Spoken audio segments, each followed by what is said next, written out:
कल तक हमने कार्य और ऊर्जा चैप्टर चालू कर दिया था, ठीक है, और काफी कुछ समझ लिया था, सारी चीजें मैंने बता दी थी। क्या क्या बताया था? सबसे पहले आपको कार्य बताया था। कार्य क्या होता है? कार्य कार्य क्या होता है?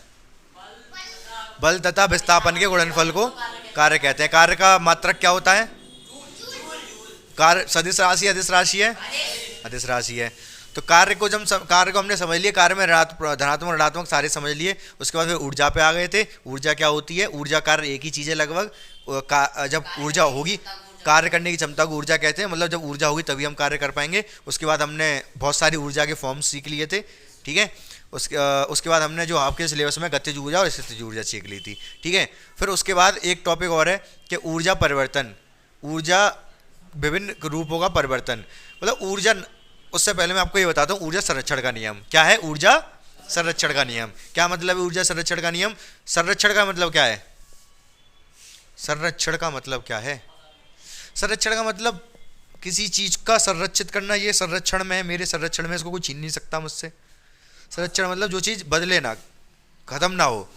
संरक्षण मतलब आप अपने, अब कंट्रोल, संरक्षण मतलब कंट्रोल, ठीक है। तो ऊर्जा संरक्षण का नियम मतलब ऊर्जा हमेशा संरक्षित रहती है, कभी भी ना तो नष्ट नहीं होती। क्या क्या नहीं होती? और नष्ट भी नहीं होती, बनती भी नहीं है। ना तो ऊर्जा को नष्ट किया जा सकता है, ना ही बनाया जा सकता है। केवल एक रूप से, एक फॉर्म से दूसरे फॉर्म में कन्वर्ट किया जा सकती है, एक रूप से दूसरे रूप में बदली जा सकती है। समझ रहे हो मेरी बात को? ठीक है। इकट्ठी, हाँ इकट्ठी कर सकते हो, स्टोर कर सकते हो। एक रूप से दूसरे रूप में बदली कैसे जा सकती है? ऊर्जा एक रूप से दूसरे रूप में कैसे बदली जाती है? जैसे पावर हाउस है, पावर हाउस पे क्या कोयले से बिजली बनाई जाती है? कोयले से क्या करते हैं हम? ऊष्मा बनाते हैं। पहले क्या बनाते हैं? ऊष्मा। तापीय ऊर्जा या ऊष्मीय ऊर्जा। तो तापीय ऊर्जा या ऊष्मीय ऊर्जा किस में बदल दी जाती है? विद्युत ऊर्जा में। विद्युत ऊर्जा में। हमने विद्युत ऊर्जा से यहाँ पर बल्ब जला दिया, तो विद्युत ऊर्जा को किस में बदल दिया है? बिजली, प्रकाश ऊर्जा में। विद्युत ऊर्जा को किस में बदल दिया? प्रकाश ऊर्जा में। हमने उस विद्युत ऊर्जा से पंखा चला लिया, तो विद्युत ऊर्जा को किस में बदल दिया है ना? क्या कह रहे हैं? पंखा ऊर्जा क्या कह रहे हो? अरे गतिज ऊर्जा, गति में है पंखा। तो हमने जो इलेक्ट्रिक एनर्जी थी, विद्युत ऊर्जा थी, उसको हमने इसके यांत्रिक कह लो, या तो कोई चीज चलती है तो उसको यांत्रिक कहते हैं, या तो यांत्रिक ऊर्जा कह लो या फिर गतिज ऊर्जा कह लो। समझ पा रहे हो मेरी बात को? तो हम ऊर्जा को एक से दूसरे रूप में बदल सकते हैं बहुत आसानी से, ठीक है। ना तो बना सकते हैं, ना नष्ट कर सकते, केवल बदल सकते हैं एक रूप से दूसरे रूप में, ठीक है। तो भाई यही है ऊर्जा संरक्षण का नियम। क्या लिखोगे इसमें? ऊर्जा को ना तो बनाया जा सकता है, ना ही नष्ट किया जा सकता है, केवल एक रूप से दूसरे रूप में परिवर्तित किया जा सकता है। इसे ऊर्जा संरक्षण का नियम कहते हैं। और क्या लिख लोगे ना अब? हैं? मैं नहीं लिख रहा, वीडियो में चाहिए, कोई बात नहीं, बता दिया यार मैंने, सुन लो।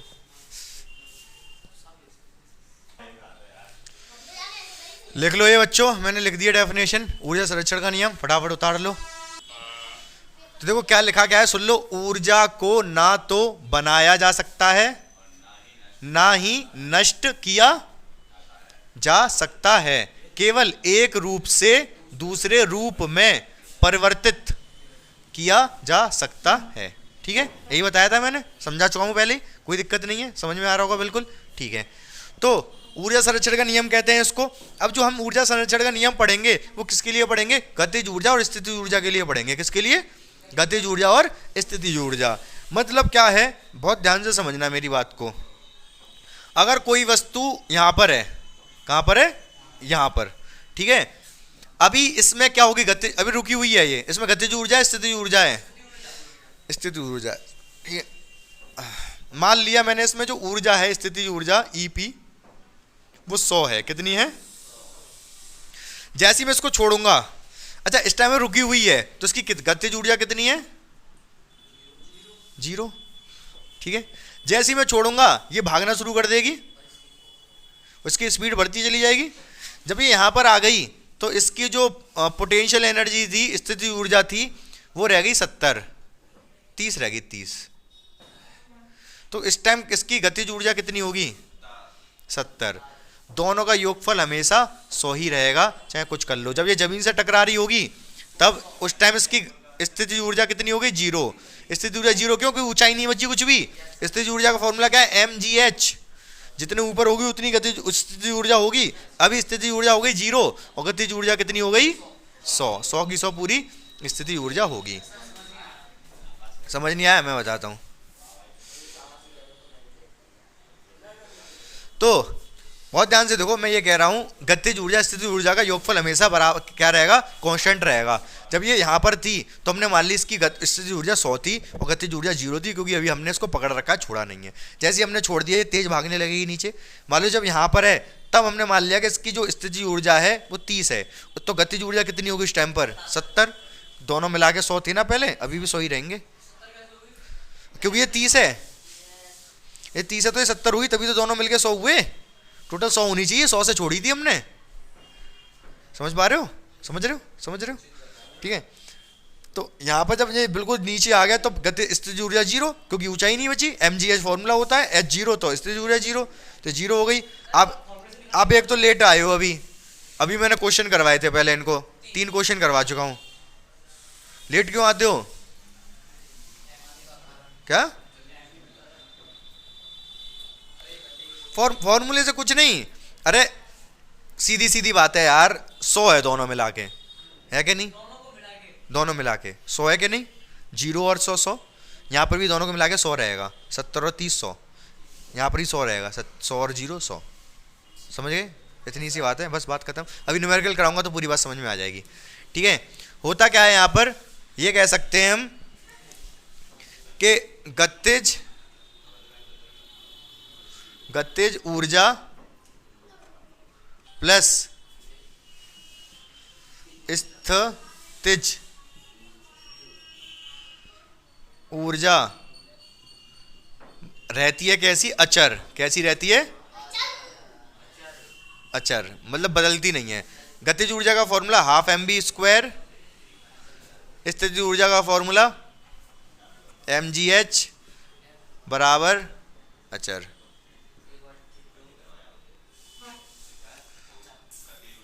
तो अगर आपसे पूछ ले ऊर्जा संरक्षण का नियम पूछ ले, तो आप इसमें पहले तो यही लिख दोगे जो मैंने ऊपर लिखा है, ऊर्जा को ना तो बनाया जा सकता ना नष्ट किया जा सकता, केवल एक रूप से दूसरे रूप में परिवर्तित किया जा सकता है। उसके बाद आप एक एग्जांपल दे दोगे, हो सकता है वो एग्जांपल ही पूछे कि जब किसी वस्तु को ऊपर से फेंका जाता है तो उसकी गतिज ऊर्जा स्थितिज ऊर्जा में क्या परिवर्तन होता है वो समझाइए। तो आप समझा दोगे कि जो गतिज ऊर्जा और स्थितिज ऊर्जा का योगफल है वो हमेशा अचर रहता है, मतलब हाफ mv² प्लस mgh हमेशा कैसा रहेगा, अचर। ये कौन सी ऊर्जा है? गतिज। वो तो लिख ही दिया, ये गतिज है, ये स्थितिज है। समझ गए? क्लियर है? कोई दिक्कत नहीं है? ठीक है। सवाल करेंगे तो पूरा समझ में आ जाएगा। ठीक है। तो एक क्वेश्चन में दे रहा हूं इसी पे बेस्ड, आप कर सकते हो, बता रहे हैं, सुन लो मेरी बात को। एक वस्तु है, इसका द्रव्यमान है 5 kg। कितना है? इसकी ऊंचाई कितनी है? 10 मीटर। कितनी? 10 मीटर। जब यहाँ से छोड़ा जाता है 10 मीटर की ऊंचाई से, छोड़ दिया, जब इसकी ऊंचाई 3 मीटर है, कितनी? चलो 5 मीटर। जब इसकी बीच में कर ले रहा हूँ, जब इसकी ऊंचाई कितनी है? 5 मीटर। कितनी? तब इसकी गतिज ऊर्जा और स्थितिज ऊर्जा बताइए कितनी होगी? 10 थी पहले, 10 थी ऊंचाई, पहले ऊंचाई कितनी थी? 10। इसको छोड़ दिया, जब ऊंचाई 5 रह गई तब इसकी गतिज ऊर्जा और स्थितिज ऊर्जा बतानी है आपको कितनी होगी। 5 5 दिमाग खराब है? ऊर्जा पूछ रहा हूँ, ऊर्जा तो अभी निकाली नहीं है आपने। गतिज ऊर्जा और स्थितिज ऊर्जा जब यहाँ पर है तब कितनी है ये बतानी है आपको।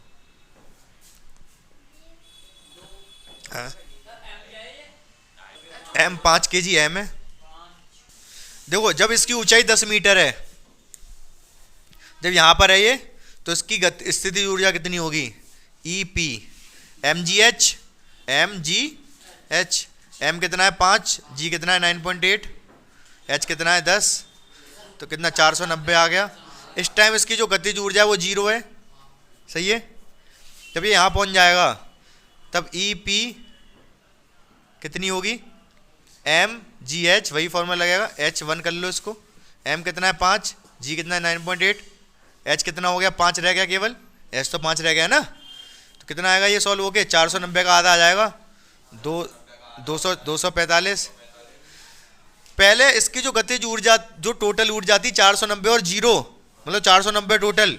अब ये 245 रह गई, तो जो इसकी कम हो गई, जो स्थिति ऊर्जा कम हो गई वो किस में बदली होगी, गतिज ऊर्जा में।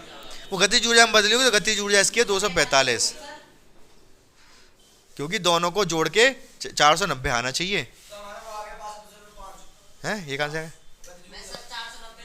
ये कहाँ है?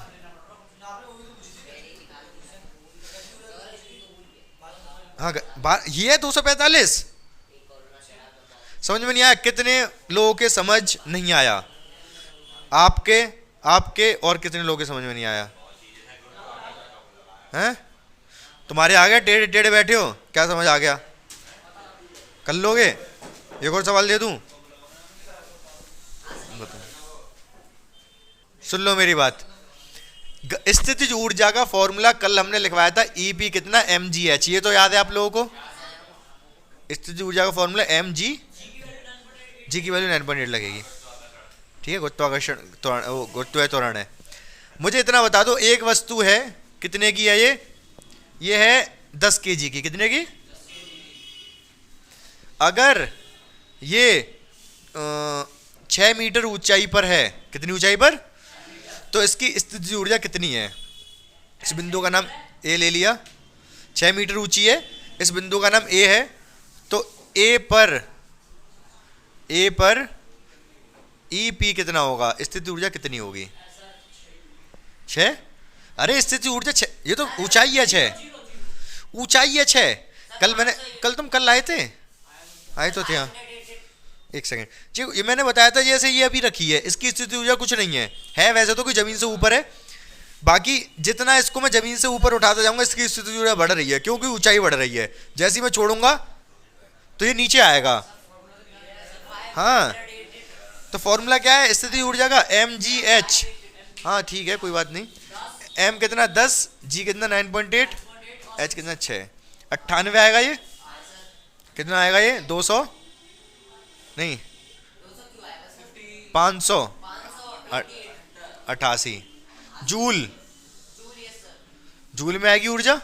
सही बात है, कोई दिक्कत नहीं है यहाँ तक भाई। अगर इतनी ऊंचाई पे 6 मीटर की ऊंचाई पे इतनी ऊर्जा इसके अंदर है, अगर मैं इसको यहाँ से छोड़ दूं तो ये आपकी नाक तोड़ देगी। जो वस्तु है 10 किलोग्राम की, बहुत होता है 10 किलोग्राम, आटा लेके आए हो कभी 10 किलोग्राम का, ठीक है। अगर ये 6 मीटर ऊंचाई से ऊपर से गिरा दी तो आपको कचूमर निकाल देगी। क्यों निकाल दी कचूमर?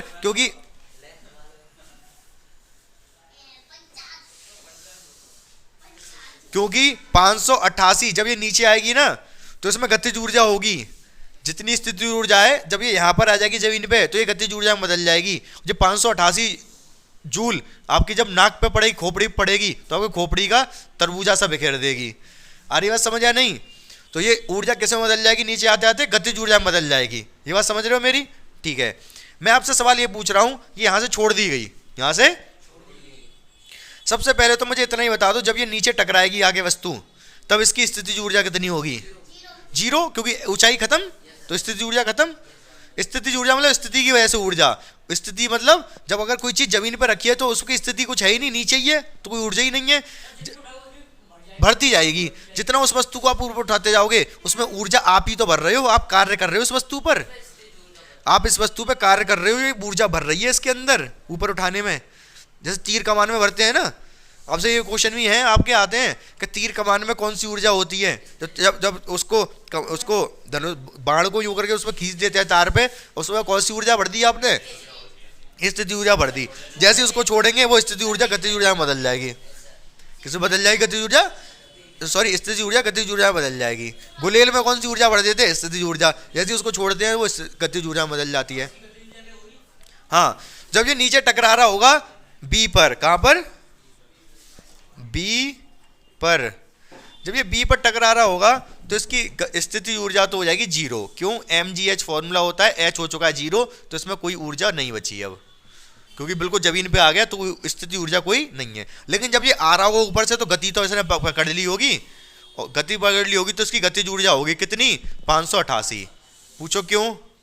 ऊर्जा संरक्षण के नियम से जितनी स्थिति ऊर्जा, जब स्थिति ऊर्जा 0 हो गई तो ये गई कहाँ? सारी की सारी गतिज में ही तो बदल गई भाई। स्थिति ऊर्जा 588 थी, आपने छोड़ दिया, ये सारी की सारी किस में बदल गई? गतिज में बदल गई।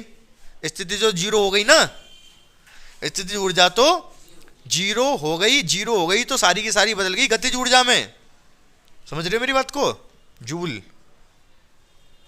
क्लियर है ये? अभी अगर बीच में कहीं पर पूछूं मैं आपसे, मान लो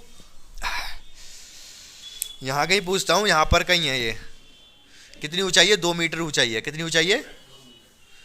अब इसकी गतिज ऊर्जा कितनी है, स्थितिज ऊर्जा कितनी है, जल्दी बता दो, फटाफट खत्म करते हैं इस टॉपिक को। यहां पर इसकी गतिज कितनी है? 2 मीटर ऊंचाई पर है, छोड़ा यहीं से गया है, जब छोड़ेंगे तो नीचे आ रही होगी, जब इस जगह है, दोनों बतानी है, दोनों गतिज और स्थितिज दोनों ऊर्जा। अब लिखेंगे हम सी पर, कहां पर? सी पर।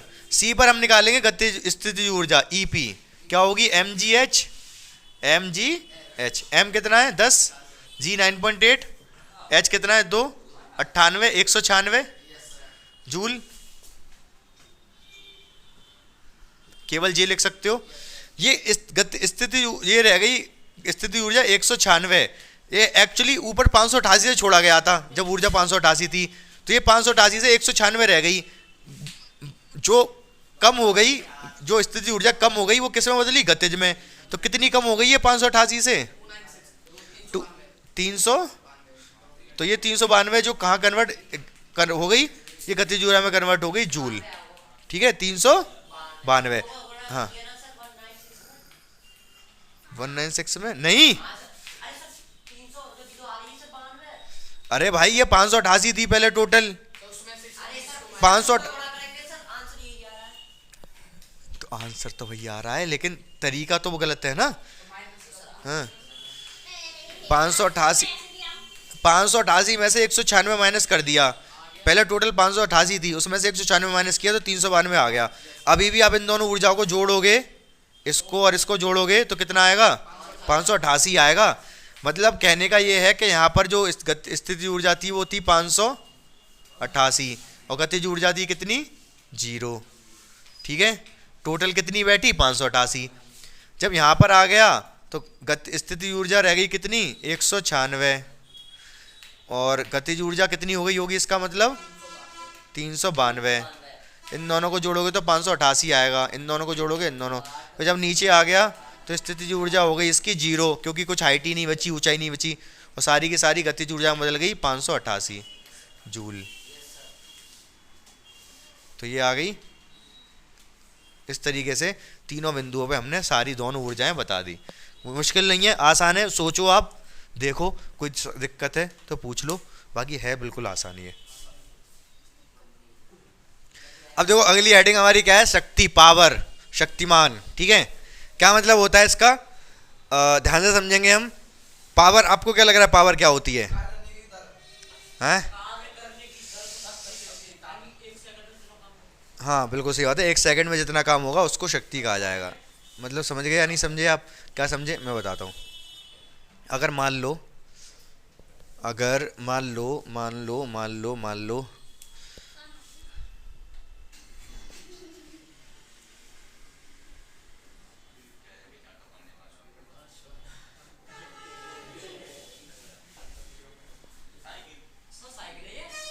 हाँ, जो ये बन गया,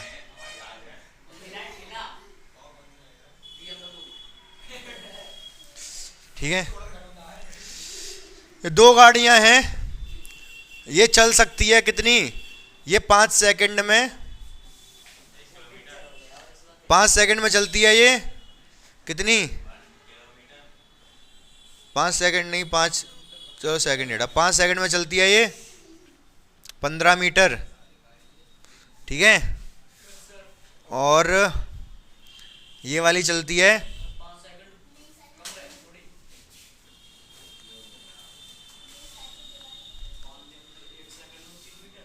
ये 3 सेकंड में चलती है 12 मीटर। किसकी शक्ति ज़्यादा है? हाँ? इसकी या इसकी? पहले की या दूसरी की? दूसरे की शक्ति ज़्यादा है। क्यों? ये 1 सेकंड में चल रही है 3 मीटर, 3 मीटर पर सेकंड, और ये 1 सेकंड में चल रही है 4 मीटर पर सेकंड। तो इसके पास शक्ति ज़्यादा है, इसीलिए ज़्यादा तेज चल पा रही है ये, इसके पास शक्ति कम है। बात समझ गए? तो ये लिखा हमने कार्य करने की दर। दर का क्या मतलब होता है? 1 सेकंड में किया गया कार्य। ठीक है, 1 सेकंड में किया गया कार्य को क्या कहते हैं? दर कहते हैं। तो समझ गए, इसकी फॉर्मूला क्या बन जाएगा इसका? समय से भाग देना पड़ेगा, किसमें? कार्य में या ऊर्जा में। तो P बराबर क्या हो जाता है मेरे भाई? W अपॉन टी या फिर E अपॉन टी। क्या? W क्या है यहाँ पर? कार्य बटे समय, और E क्या है यहाँ पर? ऊर्जा बटे समय। ठीक है, हाँ, E से ऊर्जा, एनर्जी। ये तो P तो पावर है, पावर बराबर या तो कार्य बटे समय या ऊर्जा बटे समय। ठीक है, कैसे? पावर निकल आएगी। ठीक है, इसका मात्रक क्या होता है? मात्रक इसका तो वॉट। क्या होता है? वॉट। हाँ वही, उस पावर के अलग अलग होगी। तो वॉट, एक वॉट बराबर किसके होगा? कार्य का मात्रक क्या है? कार्य का मात्रक ये तो इस पावर का हो गया एक वॉट, इसका मात्रक जूल, एक जूल। रुक जा यार, टी क्या होता है? एक सेकंड। ठीक है, तो एक वॉट बराबर क्या आया? डब्लू बराबर, डब्लू वॉट होता है, एक वॉट बराबर आ गया एक जूल बटे एक सेकंड। सही बात है, ये समझ गए मेरी बात को? एक वॉट क्या होता है? एक जूल बटे एक सेकंड, एक वॉट शक्ति। ठीक है, अभी आप क्योंकि विद्युत नहीं पढ़ रहे हो, अभी आप क्या नहीं पढ़ रहे? विद्युत। जब विद्युत पढ़ोगे अगली 10th क्लास में, तो पावर का मतलब जैसे वॉट यही सब वॉट होता है। आपने ये पढ़ा है बल्ब का क्या होता है? वॉट। कितने वॉट का है? अभी भी वैसे पढ़ोगे थोड़ा बहुत, 12 वॉट को दिखे। ठीक है, तो अगर 12 वॉट को दिखे तो इसका क्या तात्पर्य है? एक सेकंड में 12 जूल एनर्जी छोड़ेगा ये, एक सेकंड में 12 जूल एनर्जी खर्च करेगा ये। 12 वाट का मतलब ये है। वॉट का मतलब क्या है? वाट मतलब शक्ति का मात्रक, और शक्ति मतलब एनर्जी बटे समय। तो एक सेकंड में कितनी एनर्जी छोड़ रहा है ये? 12 जूल। समझ गए? कोई दिक्कत नहीं है। ठीक है, आगे समझो। 1 किलोवाट, ये भी देख लो, ये जो वॉट है केवल एक ही मात्रक किलोवाट भी हो सकता है। 1 किलोवाट कितने के बराबर होगा? 1 किलोवाट कितने के बराबर होगा? 1000 वॉट के। किलो में 1000 ही तो होते हैं। तो एक, हाँ बोलो क्या होता है? वोल्ट तो विभव, विभवांतर का होता है। वोल्टेज आते हैं हमारे घर पे, विभव या विभवांतर होता है वो। समझोगे वो 10th क्लास, समझो, टेंशन मत लो। हाँ, तो क्या दे रखा है? अगला क्या है हमारा टॉपिक? अगला क्या? लास्ट टॉपिक है ये, ऊर्जा का व्यावसायिक मात्रक। व्यावसायिक मात्रक मतलब व्यवसाय के लिए। जैसे हमारे घर पे जो बिजली आ रही है तो यूनिट के हिसाब से बिजली आती है, और फिर उतने यूनिट का हम उतने पैसे देते हैं। पर यूनिट 9 रुपये 10 रुपये जो भी देते हैं। तो यूनिट आता है 100 यूनिट हमने यूज़ कर ली बिजली, 110 यूज़ कर ली। तो यूनिट जो आती है वो यूनिट क्या होती है वो समझेंगे हम। ठीक है, ध्यान से समझेंगे। ऊर्जा किसका मात्रक है? ऊर्जा का। वैसे तो ऊर्जा का मात्रक क्या होता है? जूल, जूल होता है। लेकिन यहाँ पर हम व्यावसायिक मात्रक पढ़ेंगे। क्या होता है? उसको बोलते हैं किलो वॉट आर। क्या बोलते हैं? ये है किलो वॉट आर। इसी को हम क्या, हाँ, किलो वॉट आर, एच मतलब घंटा। ठीक है, वैसे तो देखो बहुत ध्यान से मेरी बात समझना, किलो वॉट तो शक्ति हो गई, लेकिन इसमें समय का गुणा कर देंगे तो क्या हो जाएगा? नहीं, किलो वाट तो शक्ति हो गई ना, शक्ति में समय का गुणा कर देंगे तो क्या आ जाएगा? ऊर्जा। ध्यान से देखो इधर, P बराबर क्या है? E अपॉन टी है। अगर मैं T को उधर ले जाऊं गुणा में तो E तो आ जाएगा। अगर मैं शक्ति में समय का गुणा कर दूं तो ऊर्जा आ जाएगी। मतलब नहीं समझ पा रहे? मेरे अंदर शक्ति है कितनी? मेरे अंदर शक्ति है 2 किलो जूल, नहीं 2 जूल है मेरे अंदर शक्ति, नहीं 2 वॉट है मेरे अंदर शक्ति। 2 वॉट का क्या मतलब है? मैं 1 सेकंड में 2 जूल काम करूंगा। ठीक है, कितना काम करूंगा? 2 जूल। मेरे अंदर शक्ति है 2 वॉट। कितनी है? 2 वॉट। तो मैं 10 सेकंड में कितना काम करूंगा? कितना ऊर्जा का काम करूंगा? 20। 1 सेकंड में 2 का करूंगा, 10 सेकंड में 20 का करूंगा। तो वही तो मैं कह रहा हूं, आपने क्या किया? शक्ति में समय का गुणा कर दिया तो ऊर्जा आ गई। शक्ति में समय गुणा करोगे तो ऊर्जा आ जाएगी। तो ये मात्रक किसका है? ऊर्जा का है। इसको सिर्फ यूनिट बोल देते हैं। क्या बोल देते हैं? यही जो किलो वाट आर होता है इसी को हम यूनिट बोलते हैं। क्या बोलते हैं? यूनिट। जो आपके घर पे बिजली का बिल आता है। समझ रहे हो मेरी बात को? किलोवाट आवर बराबर यूनिट। अब किलोवाट आवर के बारे में समझेंगे ध्यान से। किलोवाट, 1 किलोवाट आवर कितने के बराबर होता है ये समझेंगे पहले तो, ध्यान से समझो इस चीज को। किसके बराबर? 1 किलोवाट मतलब कितना? 1000 वाट। 1 किलोवाट मतलब 1000 वाट। और इधर घंटा है, 1 घंटा। इधर इधर तो 1 किलोवाट मतलब 1000 वाट, इधर 1 H है मतलब 1 घंटा। 1 घंटे को सेकंड में बदल दो, 60 मिनट गुणा 60, एक और तब बदल गए सेकंड में। वॉट क्या होता है? वॉट होता है आपका भाई जूल बटे सेकंड। वॉट क्या होता है? जूल बटे सेकंड। और ये क्या है? 60 गुणा 60 सेकंड। सेकंड से सेकंड कट गया तो क्या बचा? 6 के आगे कितने जीरो? 36 के आगे कितने जीरो? 5। 1 2 3 4 5, 2 ये 3 ये, तो क्या? जूल। तो 1 किलोवाट घंटे में कितनी पावर, कितनी? 1 किलोवाट घंटा में कितने जूल होता है?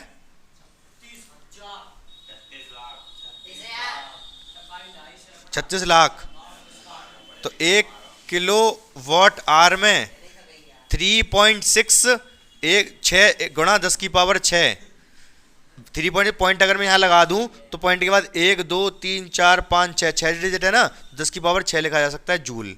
समझे मेरी बात को? तो 1 किलोवाट घंटा बराबर कितना होता है? 3.6 इंटू 10 की पावर 6 जूल। समझ में आ गया ये? कोई दिक्कत परेशानी तो नहीं लग रही होगी मुझे आप लोगों को इसमें? बोलो हाँ या ना। हैं? लग रही है? कुछ मैं वो नहीं किया, किलोवाट घंटा लिखा, 1 किलोवाट में 100 वाट, 1000 वाट सॉरी, 1 घंटा का 1 घंटा लिख दिया। 1 घंटा को सेकंड में कैसे बदलेंगे? 60 गुणा 60 सेकंड। ठीक है। वॉट क्या होता है एक्चुअली? वॉट क्या होता है? वॉट होता है जूल बटे सेकंड। तो जूल बटे सेकंड, सेकंड से सेकंड कट गया, इन सब की गुणा करी, इतने जूल। इसको लिख सकता हूँ 3.6 गुणा 10 की पावर 6 जूल। समझ में आ गई बात आपको? घर पे आके रिवाइज करोगे तो और समझ में आएगा। जीरो तो 5 है, लेकिन पॉइंट तो मैंने यहाँ 6 के इधर लगाया है, तो 6 का भी तो 1 जीरो आएगा। ठीक है, ये बात समझ में आई आपको? अब मेरी बात बहुत ध्यान से सुनना, आप बहुत ध्यान से क्या सुनोगे, जल्दी जल्दी सुनते जाओ। मैंने अभी थोड़ी देर पहले वाट मतलब शक्ति का मतलब बताया। शक्ति का क्या मतलब बताया? बल्ब है कितने का? 15 जूल का, 15 वाट का है। कितने का? 15 वाट का। क्या तात्पर्य है इसका? कि 1 सेकंड में कितनी जूल ऊर्जा खर्च करेगा? ये 15 जूल ऊर्जा खर्च करेगा। जब ये इतनी जूल ऊर्जा खर्च कर लेगा तब वो 1 यूनिट आएगी। 1 सेकंड में तो केवल 15 जूल कर रहा है, 1 घंटे में कितना करेगा? कर लेगा? 1 सेकंड में कर रहा है 15 जूल, तो 1 घंटे में कितनी कर लेगा? 60 गुणा 60 और कर दो, गुणा 15, तो कितना आएगा? 36 की गुणा 15 में करना पड़ेगा। 15 छक्के 90, 9 चिंग 54, जीरो कितने आएंगे? इतने इतने जूल खर्च हो जाएगी ऊर्जा 1 घंटे में। तो अभी बहुत दूर हो, तो अभी बहुत दूर हो इससे, 1 यूनिट से। ये बल्ब बहुत देर चलता रहेगा तब 1 यूनिट खर्च करेगा। बात समझ में आ रही है कि नहीं? लेकिन मेरी बात बहुत ध्यान से अगर सुनोगे तो समझ आ जाएगी, नहीं सुनोगे तो नहीं आएगी। ठीक है, तो थोड़ी सी दिमाग लगाने की जरूरत है। मैं ये कह रहा हूँ इतनी सारी चीज़ें मतलब ऐसे तो निकाल ही सकते हैं, हम ऐसे नहीं निकालेंगे, लेकिन अगर हमसे कह दिया जाए, बहुत ध्यान से समझना मेरी बात को, हमारे पास है कितना? एक एसी है। क्या है? एसी। ये कितने का है? 1 किलोवाट का है। कितने का है? जो एसी आते हैं ऐसे ही आते हैं। एसी बल्ब आता है वॉट में, क्यों? क्योंकि छोटा है बल्ब। 1 वाट, एक मतलब 15 वाट, 15 वाट मतलब 1 सेकंड में 15 जूल ऊर्जा खर्च करेगा। 100 वाट का बल्ब आता है, 1 सेकंड में 100 जूल ऊर्जा खर्च करेगा। जो एसी आते हैं वो किलोवाट के होते हैं। अरे इधर सुन लो यार, एसी आते हैं किलोवाट में आते हैं। किलोवाट में मतलब 1 किलोवाट का अगर एसी है, ठीक है, तो इसका क्या मतलब है? हैं? 1 सेकंड में 1000 जूल ऊर्जा खर्च करेगा। 1 सेकंड में 1000 जूल ऊर्जा खर्च करेगा। कौन? एसी। अब एक एसी है, 1 किलोवाट का है। अगर 1 किलोवाट का एसी 1 घंटे तक चल जाए, 1 किलोवाट का एसी 1 घंटे तक चल जाए, कितने तक? 1 आवर, 1 घंटे तक, तो 1 यूनिट खर्च कर देगा। 1 किलोवाट घंटा क्या होता है? 1 किलोवाट घंटे का मतलब यही है कि 1 किलोवाट की कोई चीज़ 1 घंटे तक चल जाए तो 1 यूनिट खर्च कर देगी। बात समझ पा रहे मेरी? थोड़ी थोड़ी कोई दिक्कत वाली बात नहीं है इसमें, ऐसी कोई टेंशन वाली बात नहीं है। बाकी क्वेश्चन करेंगे तो और अच्छे से समझ में आ जाएगा। ये तो मैं थोड़ा एक्स्ट्रा समझा दिया आपको, आपकी किताब में शायद इतना है नहीं। हाँ ये वाली चीज़ तो है, ये वाली चीज़ है, आप इसको लिख लो, कोई दिक्कत नहीं है। बाकी न्यूमेरिकल्स है, न्यूमेरिकल में बाकी कंसेप्ट क्लियर कर दूंगा। ये चीज़ आपसे अगर पूछी जाएगी तो आपको लिखनी पड़ेगी, ठीक है। और ये जो मैंने समझाया इधर, ये अभी ऐसे न्यूमेरिकल्स करेंगे तब आपको बात समझ आ जाएगी, ठीक है।